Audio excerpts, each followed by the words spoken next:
दोस्तों अभी हम मौजूद है जैसा कि माजी नगर अध्यक्ष मुजीब अहमद जागीरदार ने शादी खाने के बातों को लेकर के जो भी कौंसिल के ऊपर जो इल्ज़ाम लगाया था, जिसमें करीम खान साहब और बंदी अली खान पठान ये दो नामों को जाहिर किया था कि इन लोगों ने शादी खाने के जो है ठहराव को लेकर के विरोध किया था। तो हम आज इनके पास में मौजूद है करीम खान साहब के साथ में, तो इनसे जानने की कोशिश करेंगे और जानेंगे कि क्या ये बात सच है कि आपने जो है इस जो भी ठहराव को लेकर के आपने इसका विरोध किया था। जागीरदार साहब, आप पे ये इल्ज़ाम लगा रहे कि आपने इस शादी खाने का जो है ठहराव पास करते टाइम पर इसका विरोध किया था, क्या ये बात सच है? बात ऐसी है कि हम शादी खाने का विरोध तो नहीं किए, लेकिन उसके पहले की बात ये है कि 2008 और 9 में जब शादी खाने के पीछे उनका अब्दुल कलाम आज़ाद स्कूल है, वो था प्लेन ग्राउंड में, यानी आरक्षण के झोल में था। तो उसके हमने हमारे समाज के बच्चे पढ़ते और ये समझ के हमने 2008-9 में ठहराव लेके दिए थे कि बांधकाम परमिशन का। तो हमने हमारे समाज के बारे में जब स्कूल का बांधकाम का परमिशन दिए और शादी खाने का हम रोके, ये सरासरी झूठ है। दूसरी बात ये है कि जो बिल्डिंग की बुनियाद है उसके लिए हमने कभी भी नहीं सोचे कि भाई हमारा आगे जाके अंजाम क्या होगा, और हमारे पे परवीन गायकवाड़ ने एक्शन लिया था कि ये ठहराव बिला वजह ग्राउंड प्लान ग्राउंड का जो इन्होंने ठहराव लेके दिए बांधकाम परमिशन को, तो हमारे को कलेक्टर ऑफिस में उन्होंने गुना दाखिल किया था।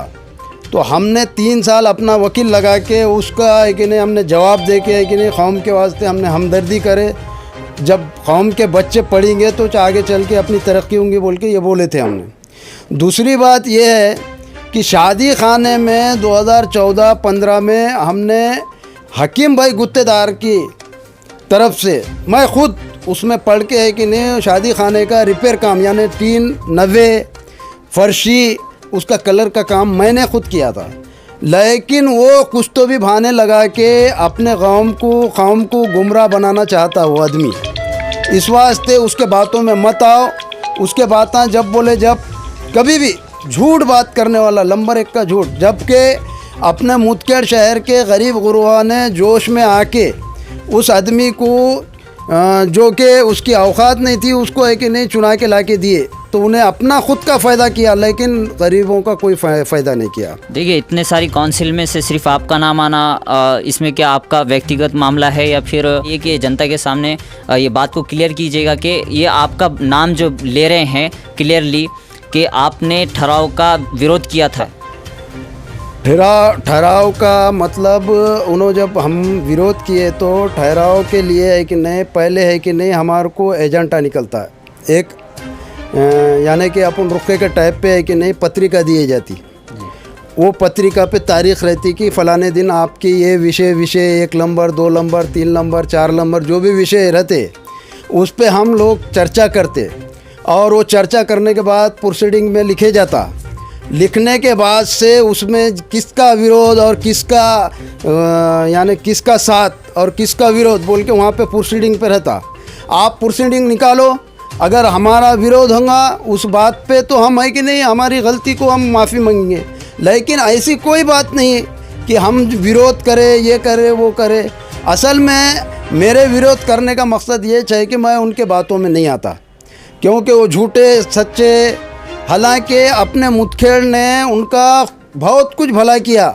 आज उनकी दुकान चढ़ी जो अब्दुल कलाम आज़ाद जो स्कूल है, वो वहाँ पे चावल के पैसे उनके घर के लोग ला के उन्होंने भर्ती करके वो पैसे उठाते, इस वास्ते है कि नहीं उनका सब कुछ मुदखेड़ से हुआ वाला है, उनकी तरक्की मुदखेड़ से हुई, वरना उन्होंने कहाँ रहते ये नहीं मालूम होता। इस वास्ते वो हम उनके बातों में कभी नहीं आए बोल के वो हमारा विरोध करते, दूसरी कोई बात नहीं। मतलब गुजरे हुए 5 सालों में आपने शादी खाने के ठहराव को लेकर क्या फ़ैसला किया उसके बाद में? वो बात ऐसी है कि कभी भी ऐसा ज़ोरों में उभर के आया नहीं। जो भी काम इन्होंने है कि नहीं किनारे कोपरे को जो है कि नहीं फ्लैटिंग है 90 उस लोगों से अगर इनको कुछ मिलता होगा तो वहाँ पे रोड़ा डाले, वरना इन्होंने गांव यानी पुराने बस्ती को 5 साल तक कहीं भी झुक के देखे नहीं, कहीं भी ढुक के देखे नहीं। इस वास्ते अब क्या बोलना। लेकिन मैं जो आप उनके गैबानी जो बात कर रहे हैं, मैं तो सामने भी करने के लिए तैयार हूँ। गैबानी तो कोई भी किसी को कुछ बोल देता, लेकिन सामने बोलने वाला मैं शख्स हूँ। हमेशा मेरी है कि नहीं गांव के हद तक। और दूसरी बात यह है कि मैं गांव में 24 घंटे रहता हूँ और हर तरीके के आपको बात मालूम है कि मैं किसी की भी अड़चन हो, पुलिस स्टेशन का काम हो या झगड़ा पंचायत हो या गांव में कोई भी मुश्किल की बात, हर जगह मैं हाजिर रहता हूँ। सब पूरे गांव को मालूम है। ऐसा मैं बोल के तारीफ़ करना ऐसी कोई बात नहीं है। अब बात रही कि हमारे जो साथी है, लेकिन अभी वो भारत जोड़ो यात्रा का जो प्रोग्राम है वो लोग आए कि नहीं जिधर उधर अपने अपने इसमें लगे वाले। आप यहाँ पर आने के बाद से आपने पूछे तो मैं आपको बात बता रहा हूँ।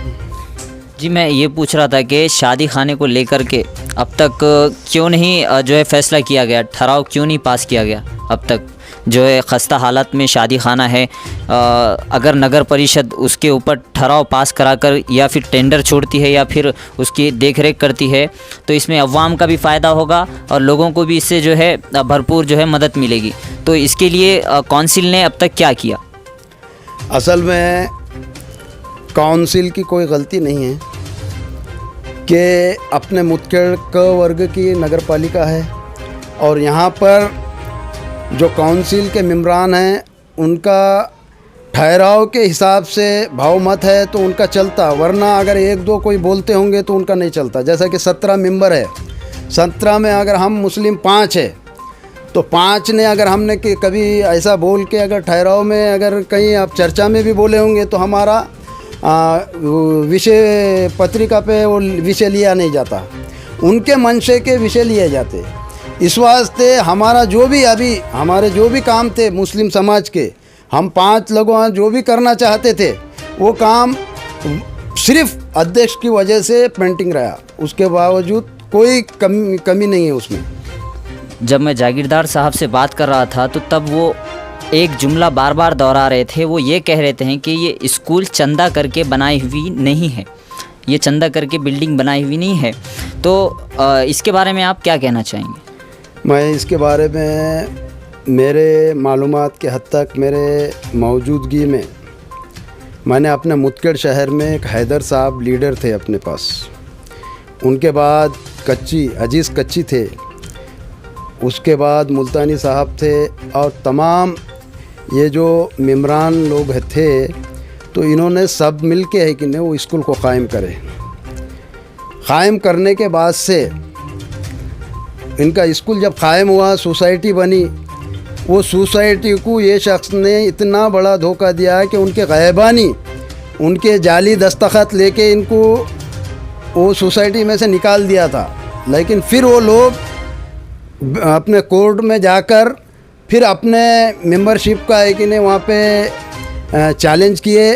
फिर ये 420 में आया था, उसके बाद इनका कंप्रोमाइज़ हुआ और आज भी उसमें अगर डायरिंगबाज कोई भी मेंबर का कोई बच्चा रहता तो आज ये आदमी को ये बोलने की हिम्मत नहीं होती थी, क्योंकि गांव का स्कूल है, गांव के बच्चे, गांव के गरीब है, गांव के तमाम लोग एक अपना आदमी बोल के इनको है कि नहीं आगे बढ़ाए थे। लेकिन ये शख्स भरोसे के काबिल नहीं। ये हमारे साथ थे माजी नगर सेवक करीम खान साहब।